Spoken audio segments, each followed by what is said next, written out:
सुप्रभात। मैं जगेंद्र राणा। प्रेम पुकार, प्रेम पुकार,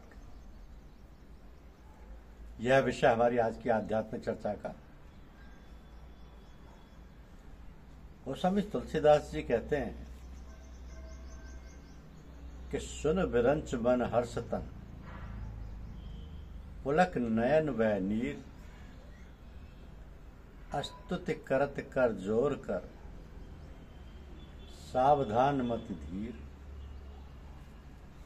अर्थात महादेव जी की बात सुनकर ब्रह्मा जी ने हर्षित मन से पुलकित शरीर के साथ नेत्रों से प्रेम के आंसू बहाते हुए हाथ जोड़े।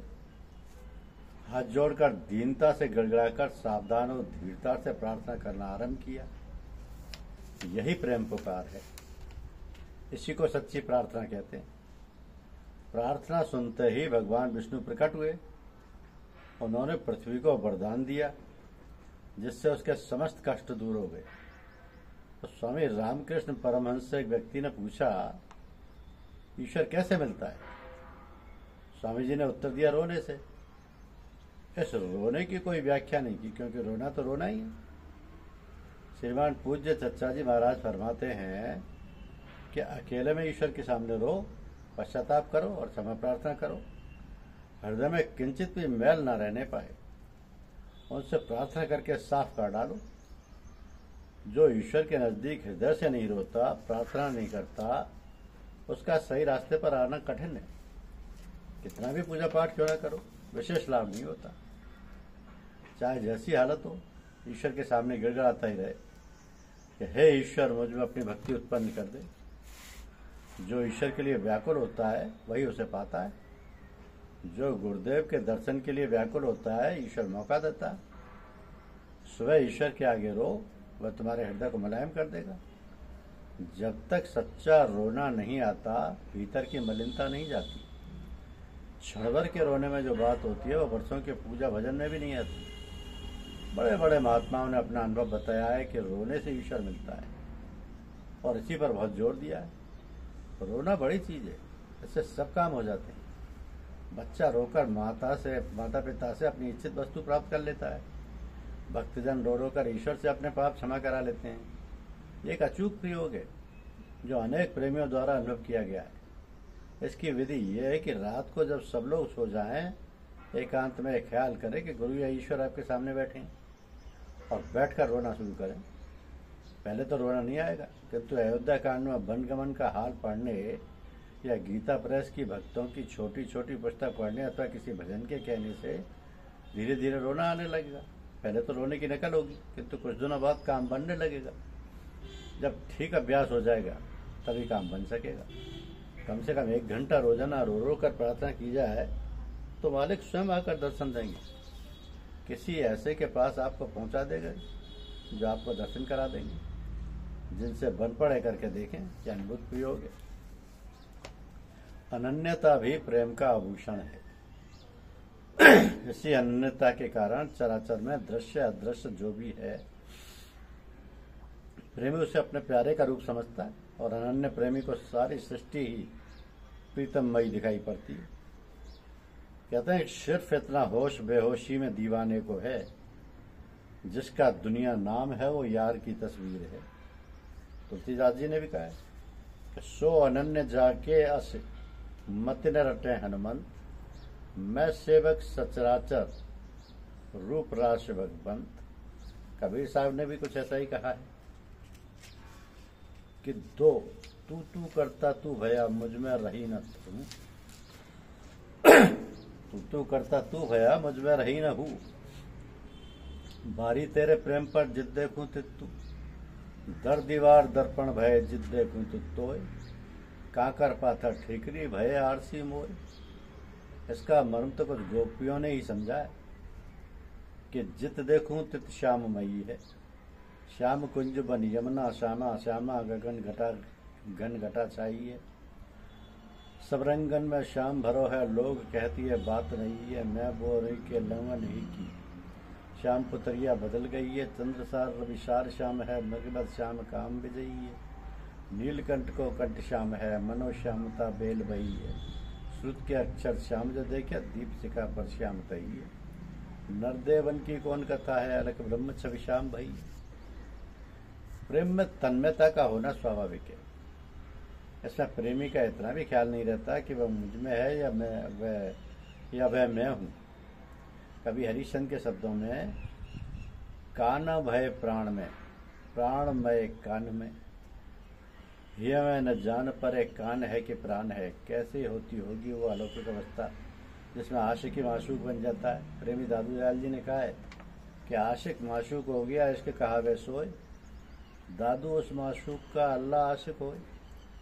एक कवि कहते हैं कि श्याम श्याम रटत राधे आपू श्याम हुई। पूछत फिर अपनी सखियन सो प्यारी कहाँ गई, वृंदावन बीथन यमुना तर से राधे राधे। चतुर सखी ये दशा देख के सकल मोह रही साधे। गरुया प्रीत कहा न करावे, क्यों ना होए गति ऐसी, कहे भगवान हित राम राय, प्रभु लगन लगे तो ऐसी। वो प्रेम ये पवित्र और उच्च श्रेणी का है जो गोपनीय रहता है। जो प्रेम बाजार में आ गया, प्रकट हो गया, उसमें वह आनंद कहाँ जो उसके गुप्त रखने वाले प्रेमियों को प्राप्त है।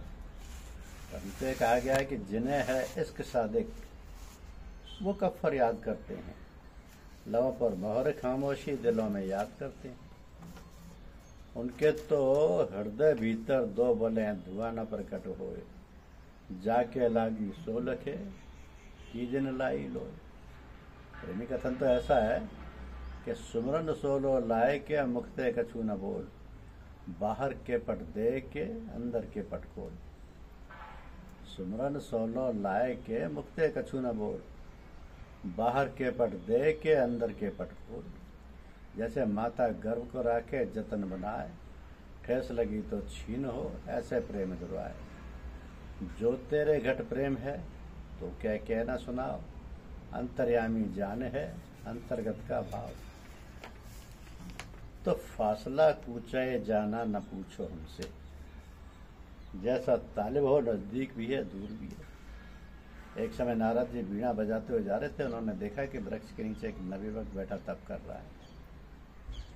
दिन रात प्रभु के भजन में लगा रहता है, केवल शौच आदि या जलपान करने के लिए उठता है। तो रात को भी घंटे 2 घंटे ही आराम करता है। नारद जी ने उसके पास जाकर पूछा, ऐसा कठिन तप इसलिए कर रहे? तो भगवान से मिलने के लिए कर रहा हूँ। तो तब यार कहा, आप जब भगवान के पास जाएं तो मेरे लिए पूछिएगा कि कब तक मिलेंगे। नारद जी ने कहा, मैं भगवान के पास ही जा रहा हूँ और तुम्हारा संदेशा सबसे पहले कहूँगा। नारद जी ने भगवान के पास पहुंचकर उसका सब वृत्तांत बड़ी उत्सुकता के साथ सुनाया। ये सुनकर भगवान ने उत्तर दिया कि वो जिस रास्ते से चल रहा है, उस रास्ते से तो जिस वृक्ष के नीचे वो बैठकर तप कर रहा है, उस वृक्ष में जितने पत्ते हैं उतने करोड़ जन्मों के बाद उसे भगवान मिलेंगे। ये सुनकर नारद जी कुछ उदास होकर लौटे और उस नवयुवक के पास पहुंचे। उस नवयुवक ने बड़ी उत्सुकता के साथ उतावलेपन से पूछा, कहिए महाराज, आप भगवान के पास गए थे? नारद जी ने उस वृक्ष से कहा कि भगवान ने कहा है कि वृक्ष में जितने पत्ते हैं उतने करोड़ जन्मों के बाद तुम्हें भगवान मिलेंगे। नारद जी तो समझते थे कि ऐसे निराशाजनक उत्तर को सुनकर वो दुखी होगा, क्योंकि जब उसने सुना तो वो अति हर्षित होकर ये कहता हुआ नाचने लगा कि भगवान मिलेंगे, और ये कहता हुआ वो बेसुध हो गया। नारद जी को बड़ा आश्चर्य हुआ और देखते क्या है कि थोड़ी देर बाद भगवान भी आ गए और उसके साथ नाच रहे। ये दृश्य देख नारद जी ने भगवान से पूछा, महाराज आपने तो कहा था करोड़ों वर्षों के बाद मिलेंगे, मगर ये क्या आप तो अभी आ गए? तो भगवान ने नारद से कहा, आप मेरे वचनों पर ध्यान दीजिए। मैंने कहा था कि जिस रास्ते से वो चल रहा है उस प्रकार तो करोड़ों जन्मों के बाद भगवान मिलेंगे, किंतु इसने तो रास्ता ही बदल दिया। ये तो तप के मार्ग को छोड़कर प्रेम के मार्ग पर आ गया, इसलिए मुझे भी फौरन भागना पड़ा। तात्पर्य यह है कि प्रेम का मार्ग सबसे निकटतम मार्ग है। प्रेम मार्ग सबसे सरल, सुगम और अत्यंत शीघ्र सफलता देने वाला है। जज्बे इश्क सलामत है तो इंशाअल्लाह कच्चे धागे में चले आएंगे सरकार बंदे। भारत में हिंदू स्त्रियों का प्रेम एक आदर्श प्रेम है। स्त्री विवाह हो जाने पर सभी को त्याग कर पति के साथ चल देती है। घर द्वार, धन धन, भाई बहन, माता पिता आदि सभी को त्याग कर स्वयं के को पति के चरणों में पूर्ण रूप से समर्पित कर देती है। यहाँ तक कि वो अपना नाम तक त्याग देती है और दूसरा नाम पति के अनुसार ही रख लेती है। तो साथ ही संपूर्ण कार्य पति के अनुकूल ही करती है। अंत में उसके शरीर त्यागने पर अपना शरीर भी उसके साथ चिता में भस्म कर देती है। तो एक फारसी शायर ने कहा है कि हमचू हिंदू जनकशें वरास की दीवाना नेस्त, शोक तनवर श्रम मुर्दा कार हर परवाना नेस्त। अर्थात हिंदू स्त्री की तरह कोई प्रेम में मतवाला नहीं है। बुझे हुए दीपक पर जल मरना हर पतंगे का काम नहीं है। एक अविवाहिता बालिका अपने पिता के घर पर रहती है। सभी साधन उससे घर के अन्य सदस्यों की भांति सुलभ होते हैं। सभी वस्तुओं को वो प्रयोग में लाती है, पर यह सब कुछ होते हुए भी किसी वस्तु पर अपना अधिकार नहीं समझती, क्योंकि वे जानती है कि एक दिन उसे पतिदेव के घर जाना है और वही घर उसका होगा। तो हम सबको भी अपने पति परमेश्वर के यहाँ एक दिन अवश्य जाना है और धन धान्य घर परिवार आदि सब छोड़कर अकेले ही जाना है। जब ये बात नक्की है तो इसकी तैयारी हमें आज से ही करनी चाहिए। इस संसार से अपना मन हटाकर उस प्रियतम में ही लगाना चाहिए। अंत में जबरदस्ती छुड़ाया जाएगा तब तो छोड़ोगे ही, तो आज से क्यों ना उस प्रियतम के नाम पर इन सबको अपने मन से बढ़ा दें। आप कह सकते हैं फिर संसार का कार्य कैसे चलेगा, ठीक है, परंतु घर बार छोड़कर जंगल में जाकर बैठ जाना जरूरी नहीं है। अभी तो हम इन सबको अपना समझते हैं, पर वास्तव में सिवा उस प्रियतम के अपना कोई नहीं है। इन सब वस्तुओं को उसी की समझनी चाहिए, जैसे कोई व्यक्ति किसी दूसरे की वस्तु मांग कर लाता है और काम हो जाने पर उसको वैसे ही सुरक्षित वापस कर देता है। इसी तरह सब मालिक की वस्तुएं हैं, हमें इनकी रक्षा करने और उसको उसी काम के लिए उपयोग में लाने की आज्ञा है। फिर हमारा क्या है? तो प्रतिदिन के तमाम कार्यों के परिणाम पर दृष्टिपात करते हुए सुख या दुख का अनुभव करना फिर व्यर्थ ही है, क्योंकि जब सारे काम उसके हैं और जो कुछ होता है उसी की इच्छा अनुसार होता है, तब विपत्तियों से घबराना क्या। सब कुछ उस प्रियतम के ही निमित्त अर्पण कर उसी की याद में अपने को मिटा देना। जैसे त्रिया पीहर बसे सुरत रहे पिय माय, तैसे नर जग में रहे हरि को विसरे ना। प्रेमियों की लालसा क्या होती है? लालसा है दिल में प्यारे मैं तुझे देखा करूं, तू मुझे देखे न देखे मैं तुझे देखा करूं। पाँव पर मैं तेरे प्रीतम आजा आजा आजा, मीरा के प्रभु गिरधर नागर ज्योति में ज्योति मिला जा। भर दो हृदय भक्ति श्रद्धा से करो प्रेम का दान, प्रेमार्णव ने मध्य डुबो कर मेटो नाम निशान। कागा सब तन खाइयो चुन चुन खाइयो मांस, दो नैना मत खाइयो पिया मिलन की आस। कागा नैन विकार के ले जा पिए के पास, पहले दर्श दिखाए के पीछे लीजो खाए। मौसम दीन न दीन हित तुम समान रघुवीर, अस विचार रघुवंश मणि हरो विषम बहुपी। कामय नार प्यार जिम लोभय प्रिय जिम दाम, तिम रघुनाथ निरंतर प्रिय लागो मोरा। बार बार वर मांगे हर्ष देव श्री रंग, प्रेम भक्ति अन पायनी और सदा सत्संग। अर्थ न धर्म न काम रुचि, गति न चहो निर्वाण। जन्म जन्म रति राम पद ये वरदान नान, मालिक तेरी रजा रहे और तू ही तू रहे।